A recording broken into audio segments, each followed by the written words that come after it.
Hey guys, I'm back in the shed where I seem to spend just about all of my time these days. Today's video is about a competition that I entered recently and I actually won. It's the HF Creators competition that Hare and Forbes Machinery House have each month. The prize for July was a $500 gift card to spend in their store or online. Now, as you all know, I absolutely love tools, so spending that $500 was the easiest thing that I've ever done. And being that the gift card arrived on my birthday, I added some extra money to it and purchased a few extra things that I've wanted for quite some time now. The Instagram reel that won me the competition was of the ER32 collet lock spanner that I made for my mill, and I'll put the links down in the description below for my Instagram and Facebook accounts, so if you'd like to click those and follow along, it would be greatly appreciated. So a big thank you to Machinery House for this amazing prize and opportunity to spend some money on some things that I've wanted for a while now. So let's get this unboxed and have a look what's inside.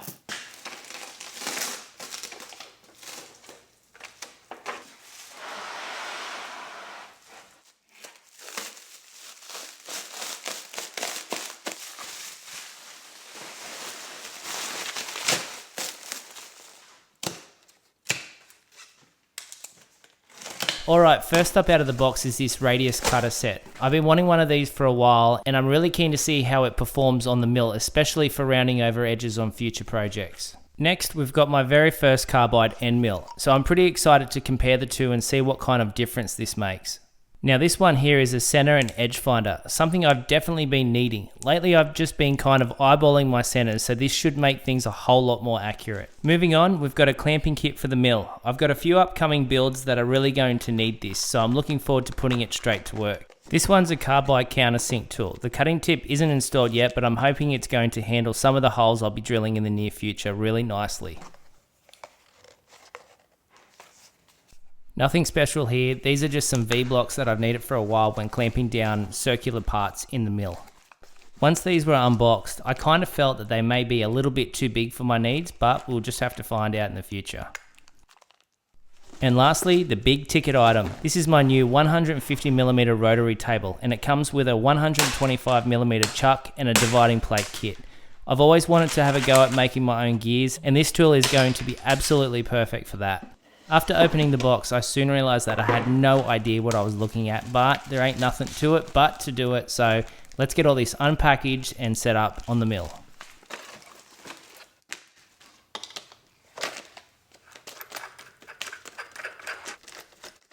Once I removed the retaining bolt, I soon found out how heavy this thing was. I looked on the box and it said it weighed over 25 kilos.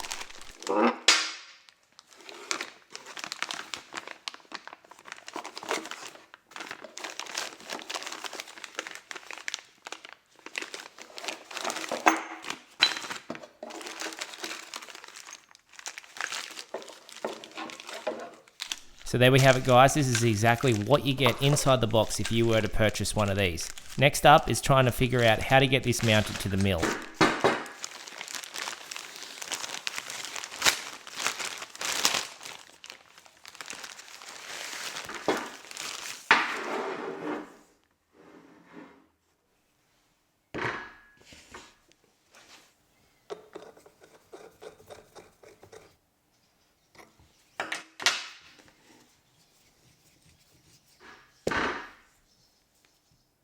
Because I'm mostly going to use this in an upright position, I firstly need to install the two alignment bars that go in the keyways of this unit.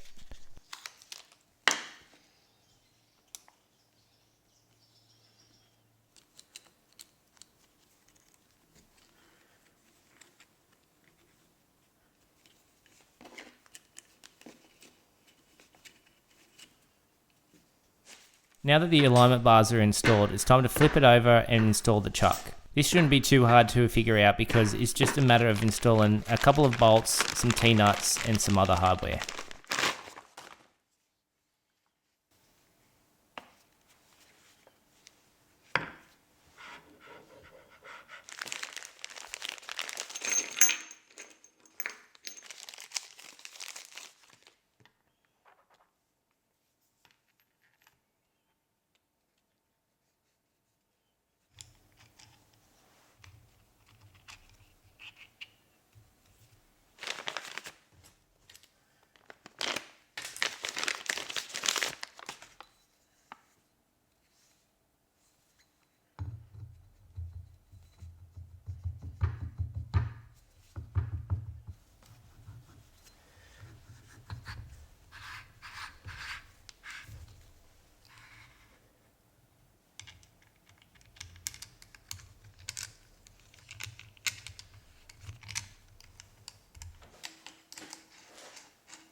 To give me more space on the mill, I had to move over the vise, but I used this as an opportunity to remove the swivel base on this for more rigidity.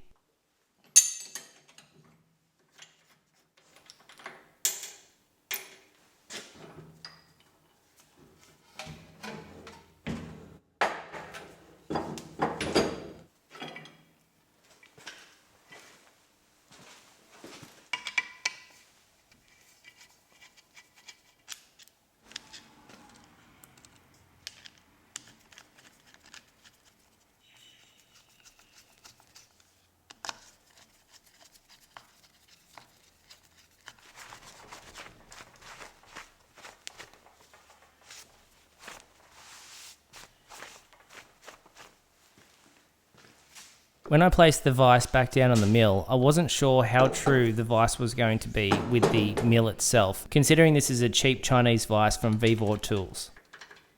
Believe it or not, I made no adjustments to this vise and it's run true straight away after placing it down on the mill. My excitement soon disappeared very quickly once I noticed the two mounting holes for this rotary table didn't align with my mill bed. This would be the moment where I first hit struggle street on this project, but luckily I've got the tools to overcome this, so let's make something to get this to fit on the mill.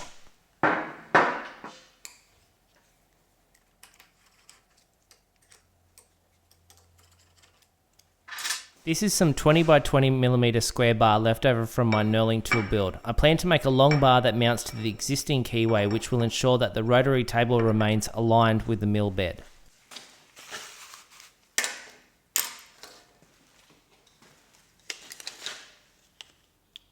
After taking some quick measurements, I plan to make this part 130mm long and 16mm wide.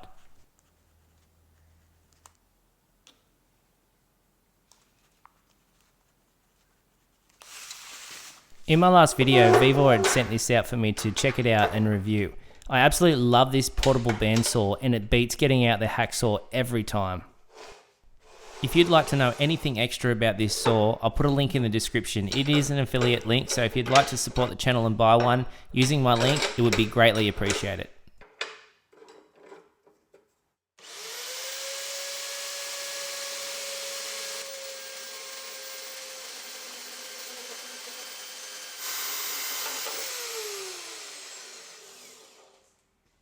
Now we're on to the fun stuff. I need to first surface the two sides of this bar and then start creating the step down for the keyway.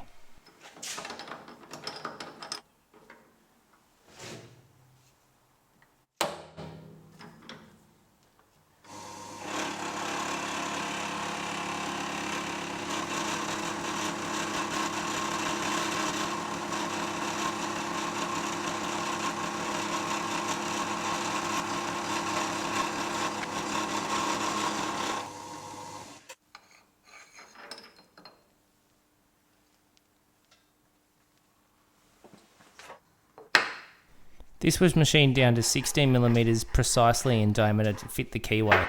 Next part is to measure the step down section on both sides, mark it out and then take it back over to the mill to machine them down. The reason I need to machine these further is because the mill bed itself has 14mm slots and this has 16. So we need to create a step down to both engage the rotary table and the table on the mill itself. Some of you might be watching thinking that there would have been a better way to do this and would have been to create a base plate that would have picked up the two holes on the rotary table and then extended wider and then picked up the slots on the mill bed. I chose not to do this because I couldn't ensure the surface flatness on the plate that I could have created. Doing it this way ensures that I'm still using the machined face on the base of the rotary table and the machined face on my mill, which I know for a fact are almost perfect.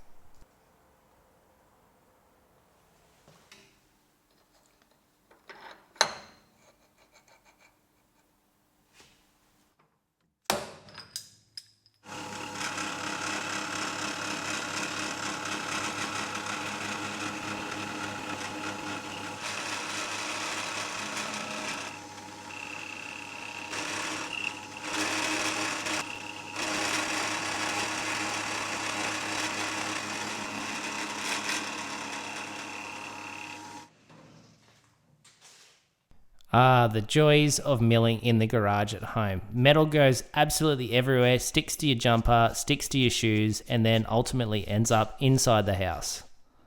This here is an army of metal shavings that are waiting to get stuck on the base of my shoes and then come cruising on inside the house.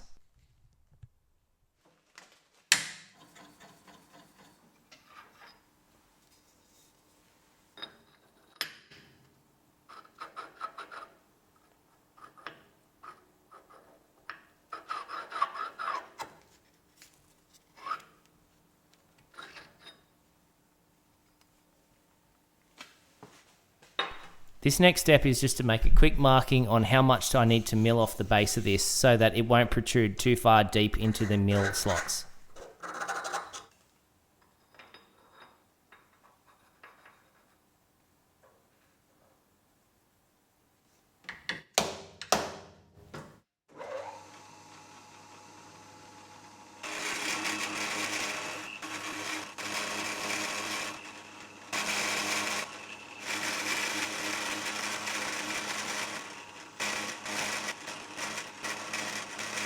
It was at this point that I gave up on using that tool and switched over to a 10mm roughing end mill. I had way more success after I did this.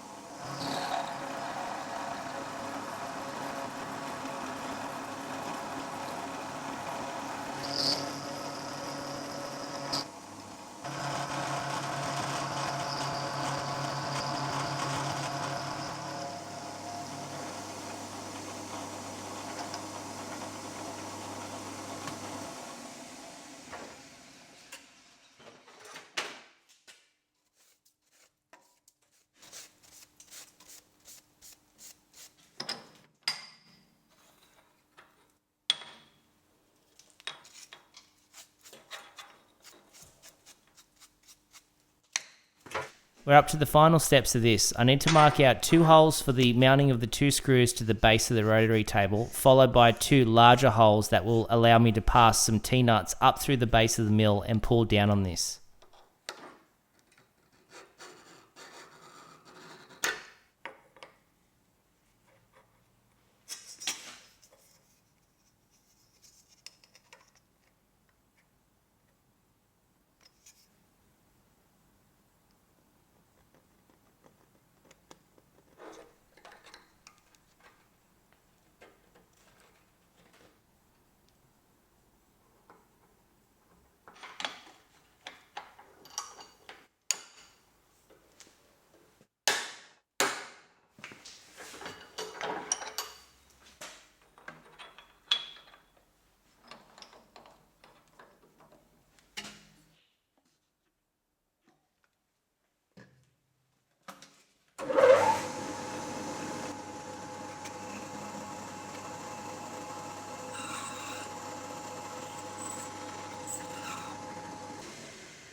This here is the collet spanner that I made that won me the competition that I mentioned at the start of the video. I'm so glad that I made this spanner. Not only has it won me the competition, but it's also made using these collet chucks so much more quick and efficient.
This is an M6 grub screw that I plan on using to fixing this to the base of the rotary table. But to do it and create some clearance, I need to recess the holes before continuing.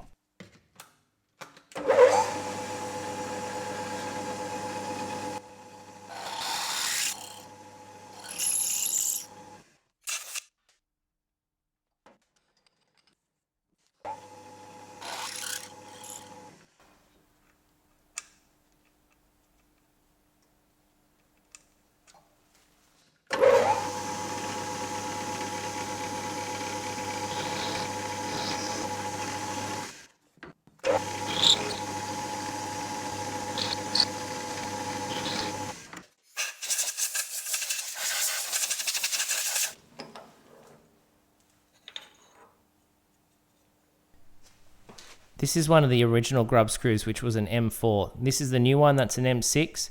I'll need to drill out the base of the rotary table, then re-tap the holes to suit the new grub screws.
For any of my viewers that don't actually know what this does and have just followed along the video because you like to watch my content, this here is what it actually does. It just spins the part like a lathe would, but it's used on the mill instead.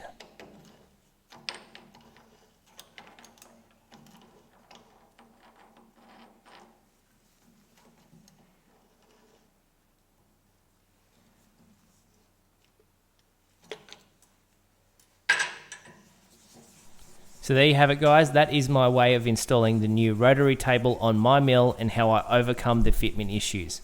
Remember to like, subscribe and comment. I'd love to see you all in the comments down below, and until next time, I'll see you in the next one.